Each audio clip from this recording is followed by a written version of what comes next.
امام حسین کی شہادت ہوئی اور کربلا ختم ہو گیا۔ امام حسین کی شہادت ہوئی، کربلا ختم، لوگ تو یہی سمجھتے ہیں، لیکن حضرات امام حسین کی شہادت کے بعد اور بھی ظلم و تشدد کے پہاڑ توڑے گئے، اور بھی ظلم و ستم کیے گئے۔ حضرت امام حسین رضی اللہ تعالیٰ عنہ کی شہادت کے بعد جب ابن زیاد نے عمرو بن سعد سے پوچھا تھا کہ اے عمرو بن سعد ذرا یہ تو بتاؤ کہ میدان کربلا میں تمہیں کبھی کسی کے اوپر ترس بھی آیا، کسی کے اوپر رحم بھی آیا؟ عمرو بن سعد نے کہا تھا کہ ہاں، ایک مرتبہ مجھے ترس آیا تھا، ایک مرتبہ مجھے رحم آ گیا تھا میدان کربلا میں۔ کہا کس وقت رحم آیا تھا، کس وقت تمہیں رحم آیا، کس وقت ترس آیا؟ حضرات عمرو بن سعد نے کہا جس وقت حسین ابن علی میدان کربلا میں تھے اور وہ سجدے کی حالت میں تھے، قریب تھا کہ ہم ان کا سر دھڑ سے الگ کر دیتے، اتنے میں ہم نے دیکھا کہ ان کی 7 سال کی بیٹی سکینہ وہ دوڑتی ہوئی آئی میدان کربلا میں اور اپنے بابا حسین کے گردن سے آ کر کے آپ کے سینے سے آ کر کے لپٹ جاتی ہے۔ حسین نے اپنے ہاتھ سے چھڑایا اپنی بیٹی سکینہ کو اور چھڑا کر کے کہا بیٹی جاؤ خیمے میں چلے جاؤ، مگر سکینہ کو وہ چھڑاتے ہیں، ایک ہاتھ سے چھڑاتے ہیں، دوسری طرف آ کر کے سکینہ لپٹ جاتی ہے، دوسرے ہاتھ سے چھڑاتے ہیں، پھر سکینہ آ کر کے لپٹ جاتی ہے۔ سکینہ نے کہا تھا کہ بابا جان آپ اپنی سکینہ کو چھوڑ کر کے کہاں جا رہے ہیں؟ آپ کی سکینہ کو آپ کے سینے کے بغیر نیند نہیں آتی ہے۔ اس وقت ہمیں بڑا ترس آ گیا تھا، مجھے بھی رحم آ گیا تھا، میرا دل بھی پگھل گیا تھا سکینہ کی مظلومیت کو دیکھ کر کے۔ حضرت گرامی حضرت امام حسین رضی اللہ تعالیٰ عنہ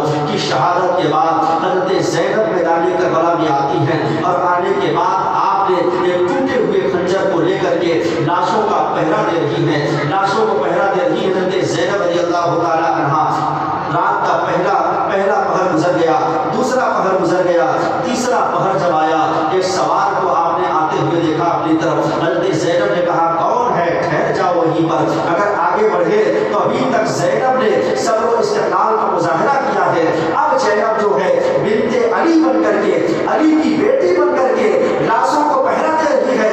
خبردار ٹھہر جاؤ، اگر آگے بڑھے تو جہنم رسید کر دوں گی اور تمہیں اسی خنجر سے میں وار کر کے جہنم رسید کر دوں گی۔ حضرات گرامی جب وہ سوار آگے بڑھتا ہے، وہ چہرے پر نقاب ڈالے ہوئے آگے بڑھ کر کے وہ کہتی ہے بیٹی زینب، جیسے ہی بیٹی زینب حضرت زینب نے بیٹی کا لفظ سنا ویسے ہی دل بھر آتا ہے۔ کہتے ہیں آپ کون ہیں؟ ابھی تک آج تک ہمیں اس میدان کربلا میں کسی نے محبت سے پیار سے بات نہیں کی، آپ بیٹی کہہ رہے ہیں کون ہے؟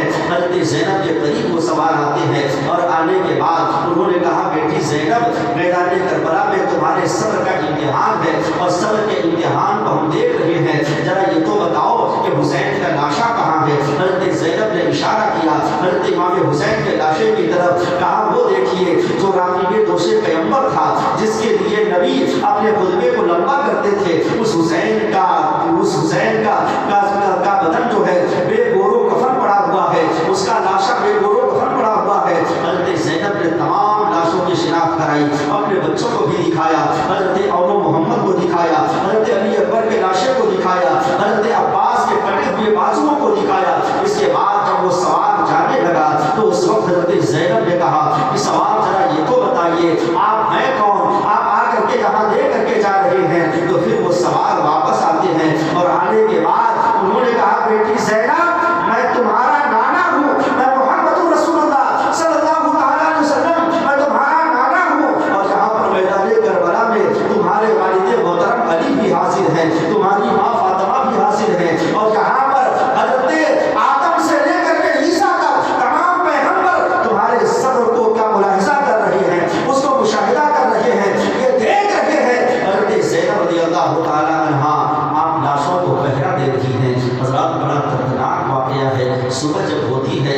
حضرت حور کی بیوی ایک کٹورے میں پانی لے کر کے آتی ہیں حضرت زینب کی بارگاہ میں اور آ کر کے وہ عرض کرتی ہیں، کہتی ہیں کہ زینب بی بی آپ اس پانی کو قبول فرما لیں۔ حضرت زینب نے کہا کہ پانی لے کر کے آئی ہو، ہمیں پانی کے نام سے نفرت ہو گیا ہے، ہمیں پانی نہیں چاہیے، لے جاؤ اپنی پانی کو۔ حضرت حور کی بیوی نے کہا اگر آپ نے اسے قبول نہیں کیا تو وہ ہمارا مذاق اڑائیں گے اور میرا مذاق اڑائیں گے، پانی کو آپ قبول کر لیجیے۔ حضرت زینب نے اس پانی کو قبول کیا، اور قبول کرنے کے بعد آپ نے دیکھا کہ میدان کربلا سے سسکیوں کی آواز آ رہی ہے۔ وہ لاشیں تو پڑے ہوئے تھے، ان لاشوں کے بیچ سے سسکیوں کی آواز آ رہی ہے۔ حضرت زینب جب قریب گئے تو جا کر کے دیکھا کہ بے گناہ سکینہ اپنے باپ کے سینے پر سر رکھ کر کے اور وہ رو رہی ہے۔ حضرت زینب نے سکینہ کو اٹھایا اور اٹھا کر کے کہا، بیٹی سکینہ، تجھے کیسے پتا چلا کہ یہ تمہارے باپ کی لاش یہاں پر ہے؟ حضرت سکینہ نے عرض کیا، کہا پھوپھی امی، میں نے وہاں خیمے سے میں نے کہا تھا کہ بابا جان میں آپ کو کیسے پہچانوں، مجھے نیند آ رہی ہے، میں آپ کے سینے کے بغیر نہیں سو سکتی، میں آپ کے پاس کیسے آؤں؟ تو لاشے سے آواز آئی تھی کہ بیٹی سکینہ میں یہاں پر ہوں۔ حضرت امام حسین کے لاش سے آواز آئی، حضرت سکینہ وہاں پر گئی۔ حضرت زینب پانی لے کر کے پہنچی اور کہا، بیٹی سکینہ یہ پانی پی لو۔ حضرت سکینہ نے کہا، پھوپھی امی آپ نے پی لیا؟ حضرت زینب نے عرض کیا، آپ نے فرمایا کہ بیٹی یہ حدیث پاک ہے، ہمارے نانا کی حدیث ہے کہ اگر کھانے پینے کی کوئی سامان اگر گھر میں ہو تو پہلے چھوٹوں کو پلایا جائے، چھوٹوں کو کھلایا جائے، اس کے بعد پھر بڑے کھائے پیے۔ حضرات گرامی، اس وقت حضرت سکینہ کو جب وہ پانی دیا گیا، حضرت سکینہ نے وہ پانی لیا اور پانی لے کر کے پھر دوڑ لگا دیتی ہے میدان کربلا کی طرف، دوڑتی جاتی ہے میدان کربلا کی طرف۔ حضرت زینب نے پوچھا، بیٹی سکینہ کہاں جا رہی ہو؟ کہا، پھوپھی امی آپ نے ابھی تو کہا کہ اگر کھانے پینے کا اگر کوئی سامان ہو تو پہلے چھوٹوں کو کھلانا چاہیے، تو پہلے چھوٹوں کو پلانا چاہیے۔ پھوپھی امی آپ بھول گئی کہ مجھ سے بھی چھوٹا میرا بھیا اصغر ہے، مجھ سے بھی چھوٹا میرا بھائی اصغر ہے، جو کہ 3 دن سے پیاسا اور بھوکا اور پیاسا ایک جگہ رہ رہا تھا۔ اے پھوپھی امی میں پانی پینے سے پہلے اپنے بھائی اصغر کو پانی پلانا چاہتی ہوں۔ دوڑتی ہوئی گئی، اس کٹورے میں پانی کو لے کر کے ایک ٹھوکر لگی اور وہ پانی زمین میں میدان کربلا کے گر جاتی ہے، پانی اس ریت میں خشک ہو جاتا ہے۔ حضرات گرامی، حضرت زینب یہ دیکھ رہی ہے اور حضرت سکینہ کو تسلی دے رہی ہے۔ حضرت زینب دیکھتی ہے، لاشوں کو پہرا دیتی ہے، اور وہ شام غریبہ جب ختم ہوا، رات ہوتی ہے، جب 11 تاریخ کی جب صبح ہوتی ہے تو حضرات یزیدیوں نے تمام خیموں میں آگ لگا دی، خیموں میں آگ لگا دی۔ حضرت سکینہ کو تماچے مارے گئے، آپ کی بالیاں نوچی گئیں، خیموں میں آگ لگا دی گئی۔ اب جو بیویاں تھیں، وہ سید جادیاں شہزادیاں تھیں، اب وہ خیمے سے باہر آ کر کے بیٹھی ہوئی ہیں۔ حضرات گرامی، حضرت زینب نے کہا اہل خیمہ سے، اے اہل خیمہ، جو خیمے کے جلے ہوئے جو کنات تھے اس سے انہوں نے اپنے سروں کو چھپا رکھا تھا، ظالموں نے اس سے بھی چھین لیا، چادریں بھی چھین لی، ان جلے ہوئے کناتوں کو بھی چھین لیا۔ حضرت زینب وہ دیکھ رہی ہے کہ یا اللہ یہ تیرے نبی کے گھر والے، گھر کی شہزادیاں ہیں جن کے بالوں کو کبھی آسمانوں نے بھی نہیں دیکھا، پورے آسمان نے نہیں دیکھا، آج یہاں پر بغیر چادر کی بیٹھی ہوئی ہے۔ حضرت گرامی، حضرت زینب کبھی خیمے میں چلتے ہوئے خیمے میں کبھی اندر جاتی ہیں، کبھی باہر آتی ہیں، کبھی اندر جاتی ہیں، کبھی باہر آتی ہیں۔ حمید بن مسلم جو یزیدی فوج میں سے تھا، اس کا بیان ہے، وہ کہتا ہے کہ میں نے دیکھا کہ زینب نے آخری مرتبہ ایک نوجوان کو اپنے کاندھے پر اٹھا کر کے اور وہ باہر لے کر کے آ گئی۔ میں نے پوچھا، زینب تمہیں ڈر نہیں لگتا؟ آگ میں کبھی اندر جاتی ہو، کبھی باہر آتی ہو، کبھی اندر جاتی ہو، کبھی باہر آتی ہو، اور یہ تم نے کسی اپنے کاندھے پر اٹھا کر کے لے آیا؟ حضرت زینب نے کہا کہ مجھے اپنی جان کا ڈر نہیں ہے، یہ حسین کی امانت ہے۔ حضرت زین العابدین جو بیمار اندر پڑا ہوا تھا بش آ کر کے اور بے ہوش پڑا ہوا تھا، میں نے اسے اٹھا کر کے باہر لایا ہے، امام حسین کی امانت ہے، میں اس امانت کو مدینے پاک لے کر کے جاؤں گی اور وہاں لے جا کر کے نانا جان کے حوالے مجھے کرنا ہے۔ حضرت زینب اب تمام اہل خیمہ کو جو بچے ہوئے تھے انہیں یزیدیوں نے رسیوں میں باندھ دیا، خاردار رسیوں میں باندھ دیا، چھوٹے کے ساتھ بڑا، ایک چھوٹا ایک بڑا، ایک چھوٹا ایک بڑا، اس طرح سے ظالموں نے باندھا، صرف اس لیے تکلیف دینے کے لیے چھوٹے کے چلتے بڑے کو جھکنا پڑے گا، اور بڑا جب کھڑا ہوگا تو چھوٹے کو تکلیف ہوگی، اس لیے انہوں نے ایک چھوٹے کے ساتھ ایک بڑا باندھ دیا۔ حضرات گرامی، اور اونٹ کی نکیل، اس قافلے کی نکیل حضرت زین العابدین کو پکڑا دی، اور 72 نیزوں میں 72 سر،